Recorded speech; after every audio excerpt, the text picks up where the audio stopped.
మొన్న అసెంబ్లీలో ఎంఐఎం పార్టీకి సంబంధించినటువంటి శాసన సభ్యులు వందే మాతరాన్ని ఆలపిస్తున్నప్పుడు బహిష్కరించడం నిజంగా ఇంతకంటే దుర్మార్గం ఇంకోటి కాదు. గౌరవ రాష్ట్రపతి గారు, గౌరవ గవర్నర్ గారి యొక్క అధికారిక కార్యక్రమాల్లో వందే మాతర గేయాన్ని ఆలపించడం తప్పనిసరి చేస్తూ రాజ్యాంగాన్ని అనుసరించి కేంద్రము చట్టం చేసిన విషయం వాస్తవం. ఉత్తర్వులు జారీ చేసి ఆ ఉత్తర్వులను ధిక్కరించి వాళ్ళ నిండు శాసనసభలో దాన్ని ధిక్కరించడము ఎంతవరకు కరెక్టో గౌరవ స్పీకర్ గారు ఆలోచించాలి. గౌరవ గవర్నర్ గారు ఉన్నారు, స్పీకర్ గారు ఉన్నారు, ముఖ్యమంత్రి గారు ఉన్నారు, శాసనసభ్యులు ఉన్నారు, అందరు ఉన్నారు. వాళ్ళ కనీసం ఎవ్వరు కూడా వారించకపోవడం, ఇది తప్పు అని చెప్పి వాళ్ళని కనీసం చెప్పకపోవడం, ఇది ఎంతవరకు కరెక్టో శాసనసభ్యులు గౌరవ స్పీకర్ గారు ముఖ్యంగా ఆలోచించాలి. ఎందుకంటే శాసనసభ్యుల మీద చర్యలు తీసుకున్నటువంటి అవకాశం ఎవరికి లేదు. వాళ్ళ కస్టోడియన్ ఎవరు? స్పీకర్ కి అధికారం లేదు. ఇప్పటికే ఎమ్మెల్యేల పార్టీ ఫిరాయింపుల వ్యవహారంలో స్పీకర్ గారు తీసుకున్న నిర్ణయం పట్ల ప్రజలందరూ కూడా నవ్వుకుంటున్నారు. ఇదెక్కడి నిర్ణయము? రాష్ట్ర ముఖ్యమంత్రి గారే ఖండోహాలుగా ఆహ్వానించారు. ఆ నాయకులందరూ కూడా కాంగ్రెస్ పార్టీ నాయకులు చెప్పుకుంటున్నారు. అయినప్పుడు కూడా ఒక నాయకుడు అయితే ఒక పార్టీ మీద గెలిచి ఇంకో బీఫామ్ మీద ఎంపీగా పోటీ చేసిందని చెప్పి అన్ని ఆధారాలు ఉన్నప్పుడు కూడా క్లీన్ చిట్ ఇవ్వడంతో స్పీకర్ అనే వ్యవస్థ మీద, శాసనసభ వ్యవస్థ మీద ప్రజలకు నమ్మకం లేకుండా పోయింది. తిరిగి వందే మాతర గేయాన్ని ఆలపించకుండా ఇలా ఎంఐఎం పార్టీ బహిష్కరించడము, కనీసం ఒక నోటీసు ఇప్పుడు కూడా స్పీకర్ గారికి విషయం తెలుసా? కేంద్రము 2026లో ఉత్తర్వులు ఇచ్చిన విషయం స్పీకర్ గారికి తెలుసా? ఇప్పుడు శాసనసభ సంబంధించి అధికారులు గౌరవ స్పీకర్ గారికి విషయం చెప్పినరా చెప్పలేదా? వాళ్ళకైనా తెలుసా? రాష్ట్ర ముఖ్యమంత్రి గారు సమాధానం చెప్పాలి. ముఖ్యమంత్రి గారు ఆ నిండు సభలో ఉన్నారు.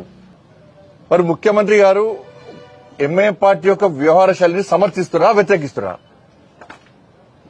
వందే మాతరాన్ని ఆలపించడమా, ఆలపించద్దా? మీరు కూడా కేంద్రం ఇచ్చినటువంటి ఉత్తర్వులను గౌరవిస్తారా, గౌరవించారా?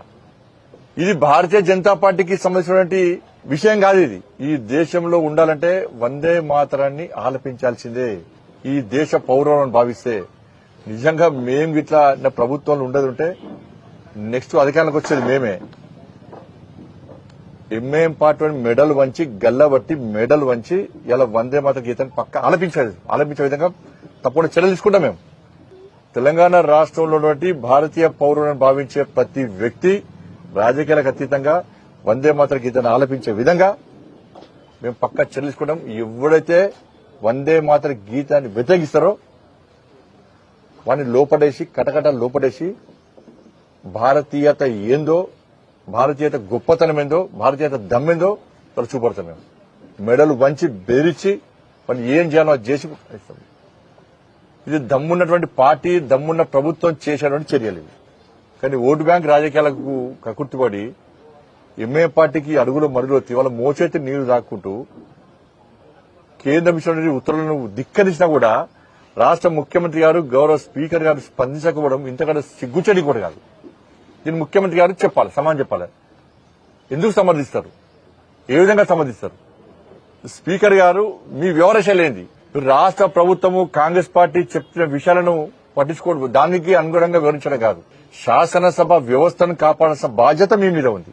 మీరే పట్టించుకోకుంటే, మీరే తప్పుడు తీర్పులు ఇస్తే, మీరే చూడనట్టు ఉంటే వ్యవస్థను కాపాడేవారు. దీన్ని తెలంగాణ సమాజం ఆలోచించాలి. ఎంఐఎం పార్టీ యొక్క వైఖరిని తెలంగాణ సమాజం ఆలోచించాలి. దీన్ని భారతీయ జనతా పార్టీ పూర్తిగా ఖండిస్తున్నది. ఇది మంచి పద్ధతి కాదు.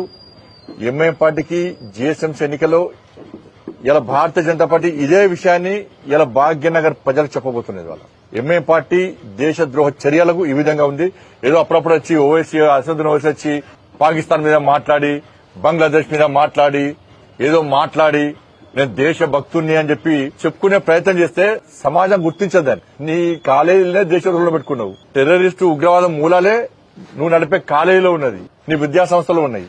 ఇవాళ నువ్వు వచ్చేదో మాట్లాడుతుంటే దాన్ని ప్రజలు పట్టించుకోరు. కానీ ముఖ్యమంత్రి గారు, స్పీకర్ గారు దీని మీద స్పందించాల్సిన అవసరం ఉంది. దాంతోపాటు రైతు భరోసా సంబంధించి వాళ్ళ రైతు కిసాన్ సమ్మాన్ నిధి కేంద్ర ప్రభుత్వము 2019లో ఈ పథకాన్ని ప్రారంభించింది. మేము ఎక్కడ కూడా మేనిఫెస్టోలో ఎన్నికల ముందు దీన్ని పొందుపరచలే. రైతు కిసాన్ సమ్మాన్ నిధి ఇస్తామని ఎక్కడ చెప్పలే మేము. అయినప్పుడు కూడా ఏటా 3 దఫాలుగా ఈ రైతు కిసాన్ సమ్మాన్ నిధిని 2019 నుంచి ఇప్పటి వరకు ఏ ఒక్క వాయిదా కూడా తగ్గకుండా ఎన్ని కష్టాలు వచ్చినా ఎన్ని ఇబ్బందులు వచ్చినా దాన్ని పట్టించుకోకుండా ఇవాళ రైతుల అకౌంట్ లో జమ చేస్తున్నటువంటి ప్రభుత్వం నరేంద్ర మోడీ ప్రభుత్వం మొన్న 9,000 కోట్ల మంది ప్రజలకు 9 కోట్ల మంది ప్రజలకు 18,000 కోట్ల రూపాయలను జమ చేసాం మనం. దాదాపు 18,000 కోట్ల రూపాయలకు పైగా జమ చేసినాం మనం. 9 కోట్ల మందికి పైగా రైతులకు. ఇవాళ రాష్ట్ర ముఖ్యమంత్రి గారిని ప్రకటించారు ఈ నెల 22వ తారీఖు నాడు రైతు భరోసా ఇస్తామని చెప్పారు. ఇప్పటికే 5 వాయిదాలు వేయాలి. ఈ జూన్ వస్తే 6 వస్తుంది. 6 వాయిదాలు వేయాలి. వీళ్ళు ఇచ్చిందంత కేవలం 3 వాయిదాలు వేసారు. ఎన్నికల మేనిఫెస్టోలో ఏం చెప్పారు? రైతులకు, కౌలు రైతులకు ఎకరానికి 15,000 రూపాయలు ఇస్తామన్నారు. రైతు కూలీలకు 12,000 రూపాయలు ఇస్తామన్నారు. వాళ్ళ 70 లక్షల మంది రైతులున్నారు. దాదాపు 20 లక్షల మంది కౌలు రైతులున్నారు. దాదాపు 50 లక్షల మంది రైతు కూలీలు ఉన్నారు. ఇవాళ కౌలు రైతులకు ఇద్దరు కలిపి 13,500 కోట్ల రూపాయలు జమ చేయాలి. రైతు కూలీలకు 6,000 కోట్ల రూపాయలు జమ చేయాలి. అంటే 19,500 కోట్ల రూపాయలు ఇవాళ జమ చేయాలి. దీని ప్రకారము ఇవాళ ఈ జూన్ కలుపుకుంటే 58,000 కోట్ల రూపాయలు వాళ్ళ రైతుల అకౌంట్ లో ఇలా ప్రభుత్వం జమ చేయాల్సి ఉన్నది. కానీ ఏం చేసింది? ఇవాళ కేవలం 17,000 కోట్ల రూపాయలను మాత్రమే రైతుల అకౌంట్ లో జమ చేసింది. ఇంకా 41,000 కోట్ల రూపాయలు ఇలా రైతుల అకౌంట్ లో జమ చేయాల్సిన బాధ్యత రాష్ట్ర ప్రభుత్వం మీద ఉంది. దీని ప్రకారము రైతులకు, కౌలు రైతులకు 30,000 రూపాయలు వాళ్ళ అకౌంట్లో వేయాలి. 30,000 రూపాయలు వాళ్ళ అకౌంట్లో వేయాలి. రైతు కూలీలకు 36,000 రూపాయలు వాళ్ళ అకౌంట్లో వేయాలి. ఇలా మొదటి దఫా ఏం చేశారు? 10,000 రూపాయలు వేసారు. 2 దఫాలేమో 10,000 రూపాయలు వేసారు. ఒక దఫానేమో 12,000 వేసారు. ఈ 15,000 పోయినాయి. కౌలు రైతులు వేయరు, రైతు కూలీలు వేయరు. ఏదో పైసలు అడ్జస్ట్ కాకుంటే బ్యాంకులో తీసుకుని ఒక అకౌంట్ ఎగ్గొట్టి అకౌంట్ కడతాం మనం. ఈ రాష్ట్ర ముఖ్యమంత్రి వివరించాలి ఎట్లా ఉన్నది. ఇన్ని రోజులు ఎందుకు మీరు రైతు భరోసా ఇయ్యలేకపోయారు? ఇవాళ 6 వాయిదాల్లో ఇలా ఇంకా 3 వాయిదాలు వేస్తారా, వెయ్యరా?